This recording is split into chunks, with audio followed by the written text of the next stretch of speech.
Pengantin yang dirasuki Nyi Blorong. Pagi itu, suasana di desa terpencil di Jawa terasa berbeda. Desa yang biasanya tenang, kini dipenuhi suara tawa dan canda. Persiapan pernikahan Sari, wanita muda yang cantik dan anggun, tengah menjadi pusat perhatian seluruh warga desa. Sari dikenal sebagai sosok yang baik hati, selalu murah senyum, dan disegani oleh semua orang di sekitarnya. Hari pernikahannya adalah sesuatu yang dinantikan bukan hanya oleh keluarga, tetapi juga oleh seluruh desa. Di tengah keramaian, rumah tradisional besar tempat pernikahan itu berlangsung, semakin ramai.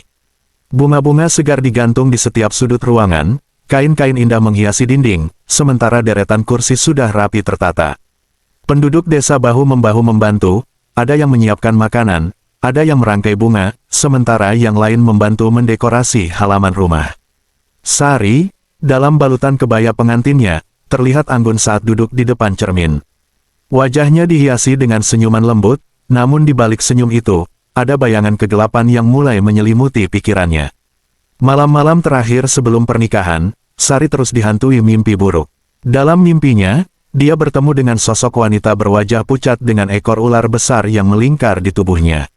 Sosok itu berbicara kepadanya dengan suara berbisik, memintanya untuk menyerahkan diri. Sari tidak mengerti arti mimpi itu, tetapi setiap kali dia terbangun, perasaan takut itu semakin menguat. "Sari, kamu tidak apa-apa?"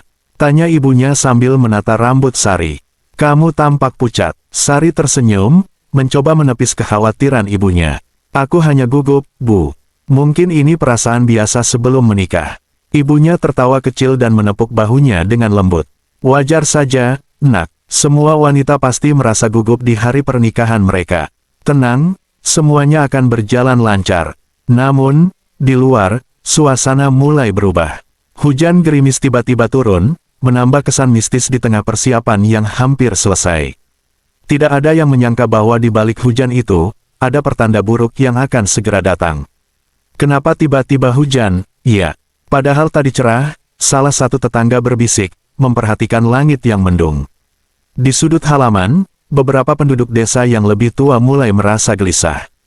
Mereka melihat tanda-tanda yang tidak biasa, ular kecil yang tiba-tiba muncul di sekitar rumah, merayap di antara kaki-kaki tamu. Di desa ini, ular sering dianggap sebagai makhluk yang membawa pesan dari dunia gaib.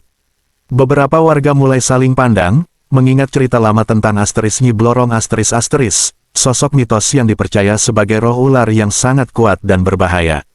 Tetapi bagi sebagian besar tamu, suasana tetap dipenuhi kebahagiaan. Mereka menganggap tanda-tanda itu hanya kebetulan, bagian dari keindahan alam yang mengiringi sebuah pernikahan besar. Sari mencoba tetap tenang, meski di dalam hatinya, ada perasaan tidak nyaman yang semakin besar. Di balik dinding rumah tradisional itu, Sari merasakan seolah ada yang mengawasinya. Seiring persiapan semakin mendekati puncak, jantungnya berdebar semakin kencang. Namun, dia berusaha menenangkan diri, meyakinkan bahwa semua akan berjalan baik. Tetapi mimpi buruk itu terus mengintai, dan bayangan Nyi Blorong belum selesai. Malam itu, langit gelap tanpa bintang. Hujan gerimis yang turun sejak siang hari masih mengguyur tanah desa yang sunyi, menyelimuti segalanya dengan kabut tipis. Sari, yang seharusnya beristirahat untuk mempersiapkan hari pernikahannya besok, terbaring gelisah di ranjangnya. Matanya terpejam, namun tubuhnya tak bisa tenang. Keringat dingin membasahi dahinya meski udara terasa lembab dan dingin. Dalam tidurnya, Sari kembali terjebak dalam mimpi yang sama, mimpi yang menghantuinya setiap malam dalam beberapa hari terakhir. Di dalam mimpi itu, dia berada di tengah hutan gelap yang dipenuhi oleh kabut tebal. Tak ada suara selain gemerisik dedaunan dan suara desisan halus di kejauhan. Sari berjalan perlahan, kakinya terasa berat seolah tertarik oleh kekuatan yang tak terlihat. Di hadapannya, muncul sosok seorang wanita. Wanita itu tinggi, kulitnya pucat, dan matanya bercahaya hijau terang. Namun yang paling menakutkan adalah bagian bawah tubuh wanita itu, bukan kaki manusia, melainkan ekor ular raksasa yang melilit tanah dengan kuat. Sari mencoba bergerak mundur, namun kakinya terpaku di tempat. Wanita itu mendekat, senyum tipis menghiasi wajahnya yang penuh misteri. "Siapa? Siapa kau?" Suara Sari terdengar gemetar dalam mimpi itu. Sosok wanita itu menatapnya tajam, seolah menusuk langsung ke dalam jiwanya. "Aku adalah Asteris Nyi Blorong Asteris, katanya dengan suara lembut yang penuh ancaman. Sudah lama aku menunggumu. Kini saatnya kau menyerahkan dirimu padaku.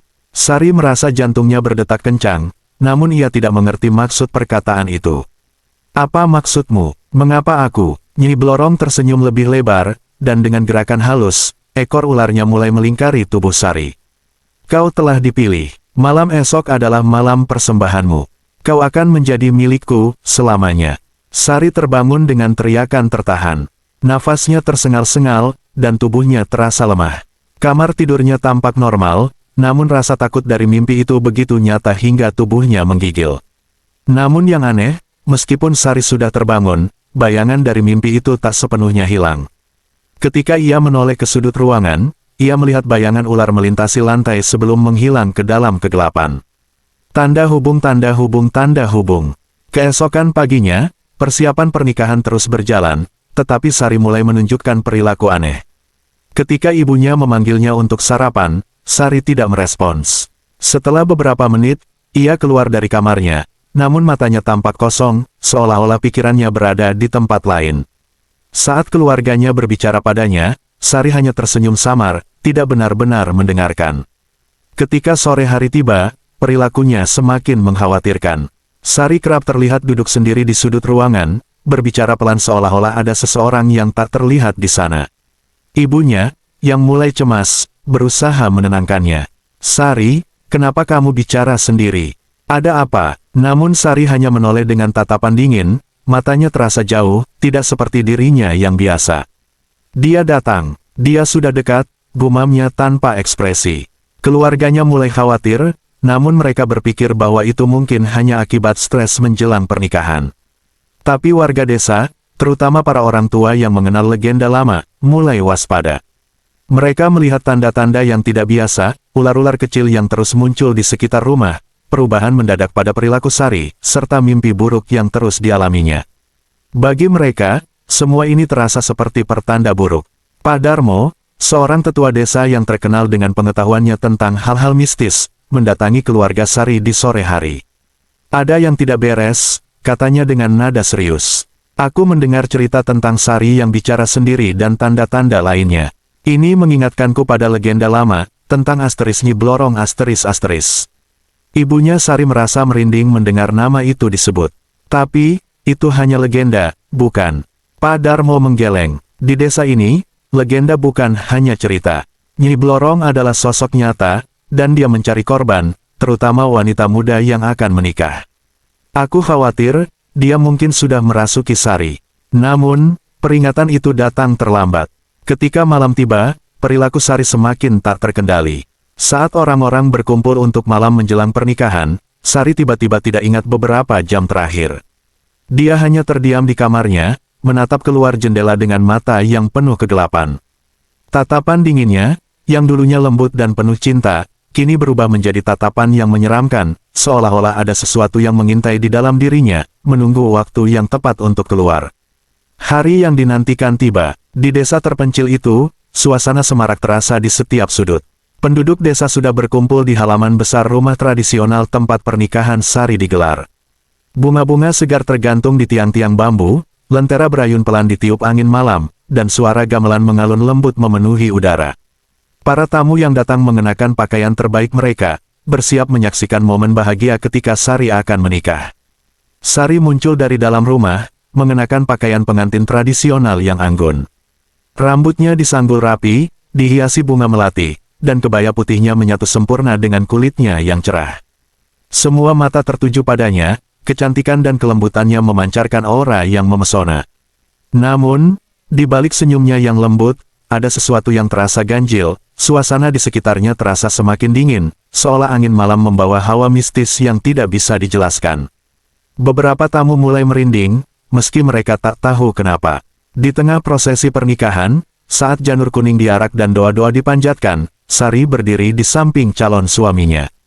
Para tetua desa mulai membaca mantra, memberkati pernikahan mereka dengan harapan kebahagiaan dan panjang umur.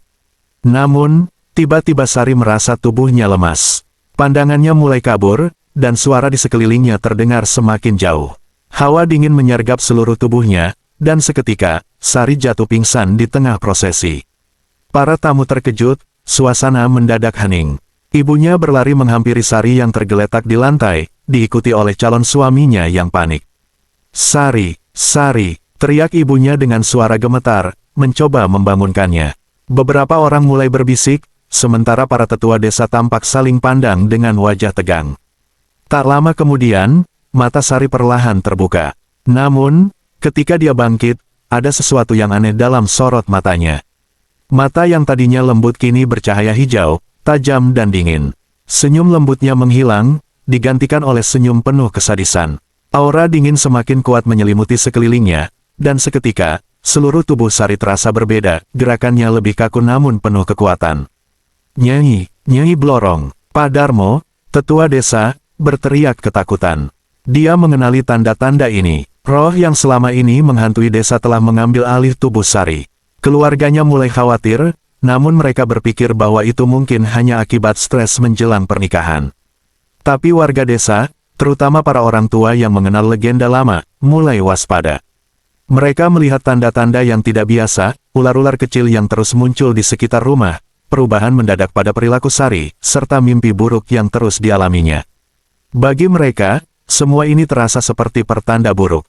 Pak Darmo, seorang tetua desa yang terkenal dengan pengetahuannya tentang hal-hal mistis, mendatangi keluarga Sari di sore hari.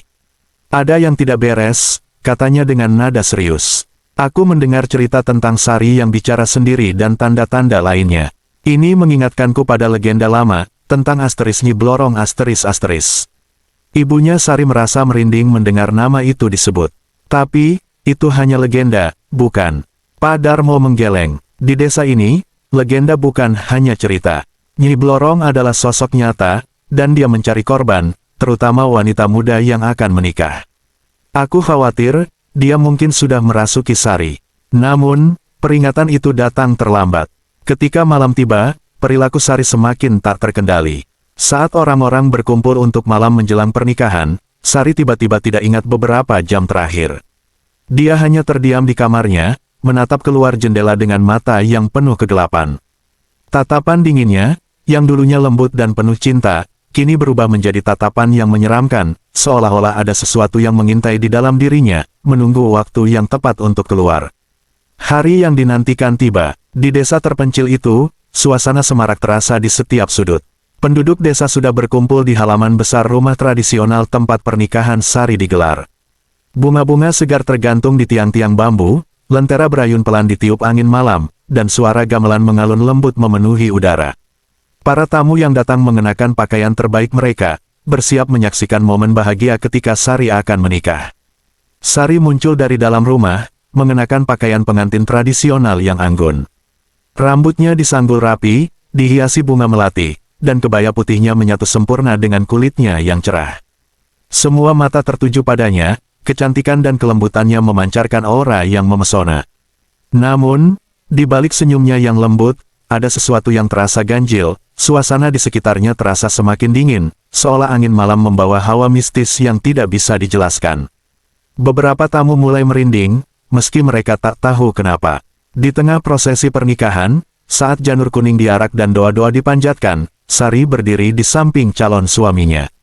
Para tetua desa mulai membaca mantra, memberkati pernikahan mereka dengan harapan kebahagiaan dan panjang umur.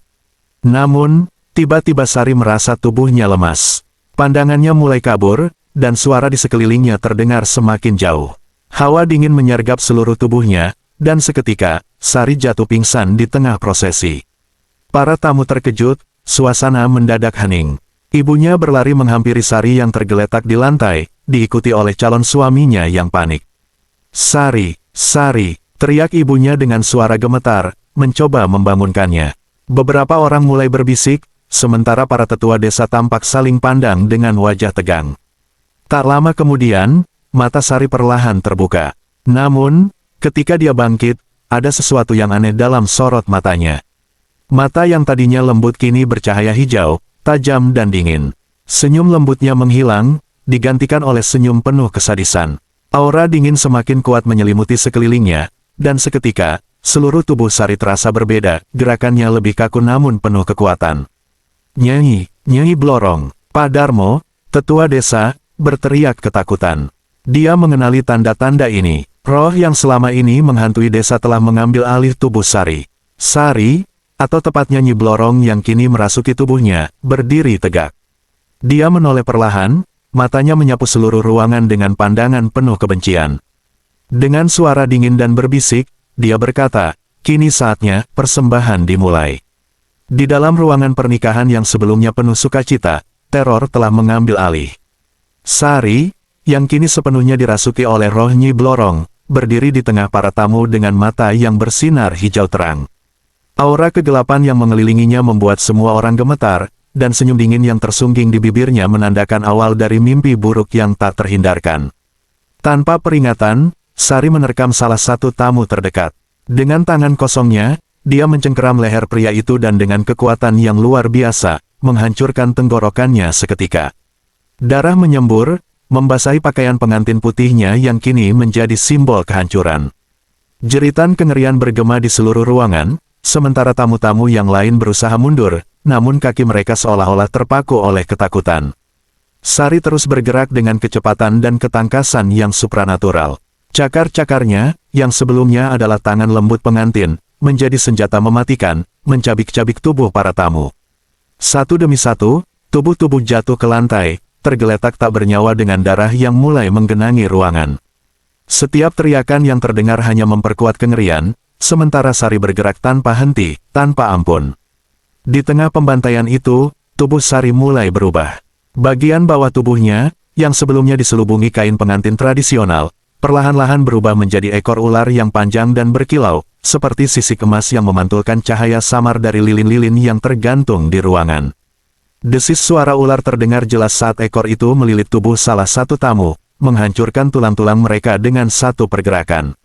Wajah Sari yang cantik berubah menjadi wajah jahat, mata hijau menyala penuh kebencian. "Aku adalah pengantin dari neraka," teriaknya dengan suara yang menggema, memancarkan kekuatan jahat yang tak terbendung. Dia mengklaim bahwa nyawa para tamu adalah persembahan yang telah lama ditunggu-tunggu. Dengan setiap nyawa yang diambilnya, kekuatan Nyi Blorong semakin besar, dan kehadiran sosok mistis itu semakin nyata.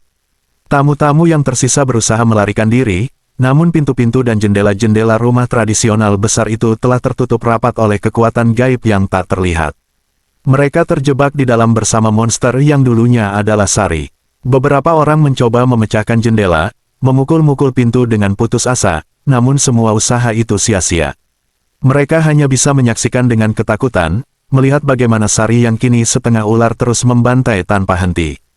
Calon suaminya, yang ketakutan namun masih mencoba memahami apa yang terjadi, mendekati Sari, berharap dapat membangunkan tunangannya dari kegelapan. "Sari, ini aku, kumohon, hentikan," teriaknya dengan suara putus asa. Namun, Sari yang telah dikuasai oleh Nyi Blorong hanya menoleh dengan tatapan dingin, bibirnya melengkung menjadi senyum keji. "Kamu tidak mengerti," katanya pelan, "Sari sudah tiada. Aku pengantin dari neraka, dan ini persembahanku." Saat malam semakin kelam dan teriakan dari dalam rumah besar itu terus menggema, seorang dukun tua desa, Ki Joyo, berdiri di luar gerbang dengan tongkat kayunya. Wajahnya penuh kerutan, dan tatapannya serius, seolah menyadari bahwa hari ini adalah pertemuan takdir yang sudah lama diramalkan. Dia tahu legenda Nyi Blorong bukanlah sekadar cerita untuk menakut-nakuti anak-anak, melainkan kebenaran yang sudah lama tertidur. Kini, roh itu telah bangkit dan merasuk ke dalam tubuh Sari. Dengan langkah perlahan namun tegas, Ki Joyo memasuki rumah besar yang penuh dengan bau anyir darah. Lantai dipenuhi mayat para tamu, dan suara desis ular menggema dari ruangan utama. Di sana, Sari, yang kini berubah menjadi sosok menyeramkan dengan bagian bawah tubuhnya menjadi ekor ular besar, berdiri di tengah-tengah. Matanya masih bersinar hijau menyala, mencerminkan kekuatan jahat Nyi Blorong yang telah mengambil alih tubuhnya. Ki Joyo memulai ritualnya. Dia mengangkat tongkatnya tinggi-tinggi dan mulai melafalkan mantra kuno, mencoba memanggil kekuatan alam untuk mengusir roh Nyi Blorong dari tubuh Sari. Asap dupa yang dibawanya melayang-layang di udara, menyelimuti ruangan dengan aroma kemenyan yang kental. Sesaat, Sari berhenti bergerak, tampak terdiam dengan mata yang berkedip cepat, seolah-olah ada pertarungan di dalam dirinya. Ki Joyo terus melantunkan mantra dengan suara semakin keras, berharap dapat membebaskan Sari sebelum semuanya terlambat. Namun, Nyi Blorong terlalu kuat. Dengan tawa yang menggema di seluruh ruangan, Sari, yang kini telah sepenuhnya menjadi Nyi Blorong, membuka matanya lebar-lebar. Kau berpikir bisa mengusirku, orang tua? Suaranya mendesis, penuh ejekan. Ini adalah tubuhku sekarang. Sari sudah tidak ada lagi. Dalam sekejap, Sari melompat ke arah Ki Joyo dengan kecepatan yang mengerikan. Ekor ular besarnya melilit tubuh dukun tua itu, menghimpitnya dengan kekuatan yang tak tertandingi. Ki Joyo berteriak kesakitan saat tulang-tulangnya patah di bawah tekanan ekor tersebut, dan darah mengalir dari mulutnya. Dengan kekejaman yang dingin, Nyi Blorong menghancurkan tubuh dukun itu, melemparkannya ke sudut ruangan tanpa belas kasihan. Di tengah semua kengerian itu, Andi, calon suami Sari, yang tubuhnya terluka dan penuh darah, bangkit dengan terlatih-tatih. Matanya dipenuhi dengan air mata, namun tekadnya tak goyah. Dia tidak peduli dengan nyawanya sendiri, satu-satunya keinginannya adalah menyelamatkan wanita yang ia cintai. Dengan langkah gemetar, Andi mendekati Sari, yang kini sepenuhnya berubah menjadi pengantin dari neraka. Sari, ini aku, Andi, ucapnya lemah. Aku tahu kau masih ada di sana. Aku tahu kau bisa melawannya. Aku mencintaimu, kumohon, kembali padaku. Mendengar suara Andi, sejenak tatapan Sari tampak berubah. Matanya yang bersinar hijau redup sejenak, dan wajahnya menunjukkan kilatan keraguan. Namun, hanya beberapa detik kemudian, tawa jahat Nyi Blorong kembali menguasai tubuh Sari. Sari sudah mati, manusia lemah. Ucapnya penuh sinis. Dan kau akan menjadi persembahanku selanjutnya. Andi, dengan air mata yang mengalir, mendekati Sari dan mengulurkan tangannya, berharap sentuhan terakhirnya bisa membangkitkan Sari dari kegelapan. Namun, Nyi Blorong tidak mengizinkannya. Dengan cakar tajam yang dimilikinya, Sari menusukkan tangannya ke dada Andi, langsung menembus jantungnya. Andi terkejut, matanya melebar saat darah mulai mengalir keluar dari lukanya. Dia terhuyung-huyung, lalu jatuh ke pelukan Sari. Dengan suara lirih, dia mengucapkan kata terakhirnya, "Aku selalu mencintaimu." Namun, Sari tidak lagi ada di sana. Nyi Blorong hanya tersenyum puas dan melemparkan tubuh Andi ke lantai, membiarkannya mati di genangan darah. Pembantaian selesai. Sari yang sekarang sepenuhnya menjadi Nyi Blorong, Ratu Neraka, melingkarkan ekornya di sekitar tubuhnya dan tertawa di tengah lautan mayat yang ia ciptakan. Ruangan yang dulunya dipenuhi dengan kebahagiaan kini dipenuhi dengan kengerian dan kematian. Tak ada yang tersisa dari pernikahan indah itu, hanya trauma mendalam yang akan menghantui desa selamanya. Saat malam semakin larut, Sari, atau Nyi Blorong, perlahan menghilang ke dalam kegelapan, meninggalkan ruangan penuh darah dan mayat. Desa yang sebelumnya penuh kehidupan kini menjadi sunyi. Orang-orang yang selamat hanya bisa menggigil ketakutan, terlalu trauma untuk berbicara. Desa itu menjadi tempat terkutuk, sebuah lokasi yang dihindari oleh siapapun yang mendengar ceritanya. Nyi Blorong telah kembali, dan peringatannya menjadi nyata, dia tidak akan pernah berhenti sampai dia mendapatkan lebih banyak jiwa untuk dipersembahkan. Desa yang dulunya penuh kehidupan kini berubah menjadi tempat terkutuk yang diceritakan dalam bisik-bisik ketakutan oleh orang-orang dari desa tetangga. Setelah malam mengerikan itu, ketika Nyi Blorong mengambil alih tubuh Sari dan membantai para tamu pernikahannya, penduduk desa yang tersisa segera menyadari bahwa kejahatan telah menetap di sana. Mereka yang berhasil selamat menceritakan bahwa mereka sering mendengar bisikan-bisikan lirih dari rumah besar tempat tragedi itu terjadi, suara jeritan yang masih menggema di malam hari, dan sosok Sari yang berkeliaran di sekitar desa dengan mata hijau menyala, mencari mangsa baru. Tak lama setelah tragedi itu, para penduduk meninggalkan desa. Mereka mengemasi barang-barang seadanya dan pergi, tidak berani lagi tinggal di tempat yang diyakini dihantui oleh arwah-arwah yang mati secara tragis. Tanah desa itu menjadi tandus, rumah-rumah ditinggalkan begitu saja, dan rerumputan liar mulai menutupi jalanan. Desa yang dulunya penuh canda tawa kini sunyi, seperti terperangkap dalam kabut kelam yang tidak pernah pergi. Bagi yang berani mendekat, mereka bercerita tentang penampakan aneh di malam hari, sosok perempuan bergaun pengantin putih dengan ekor ular besar yang terlihat melayang di antara pepohonan, matanya bersinar hijau terang, mencari korban baru. Penduduk desa tetangga mulai menyebarkan cerita bahwa Sari, yang telah menjadi pengantin dari neraka, tidak akan pernah berhenti mencari. Setiap malam pernikahan yang diadakan di desa-desa sekitar, terutama yang dekat dengan desa terkutuk itu, seringkali terganggu oleh kejadian aneh, cahaya hijau yang terlihat dari kejauhan, bisikan yang tidak jelas, dan kemunculan ular-ular kecil yang merayap di sekitar tempat pernikahan. Legenda baru tentang Nyi Blorong menyebar cepat. Cerita ini mengatakan bahwa pengantin neraka akan muncul di acara pernikahan lain untuk menuntut nyawa pengantin dan tamu sebagai persembahan darah. Jika tidak ada yang melindungi pasangan pengantin, terutama pengantin wanita, roh Nyi Blorong akan datang dan mengambil alih tubuh pengantin perempuan, persis seperti yang dia lakukan pada Sari. Tidak ada yang tahu kapan dan di mana Nyi Blorong akan muncul, tetapi setiap pernikahan yang diadakan di sekitar desa terkutuk ini diselimuti ketakutan yang mencekam. Bahkan, di beberapa desa, pernikahan seringkali diadakan dengan ritual khusus dan doa-doa panjang untuk menangkal kehadiran Nyi Blorong. Penduduk yang lebih tua menceritakan kisah itu kepada anak-anak muda dengan nada serius, memperingatkan mereka untuk selalu berhati-hati dan menghormati mitos-mitos lama, karena roh pengantin neraka itu selalu mengintai, menunggu kesempatan untuk mempersembahkan nyawa lagi kepada kegelapan. Sari, pengantin malang yang dulu begitu dicintai, kini menjadi simbol kengerian, legenda kelam tentang cinta yang berubah menjadi kutukan abadi.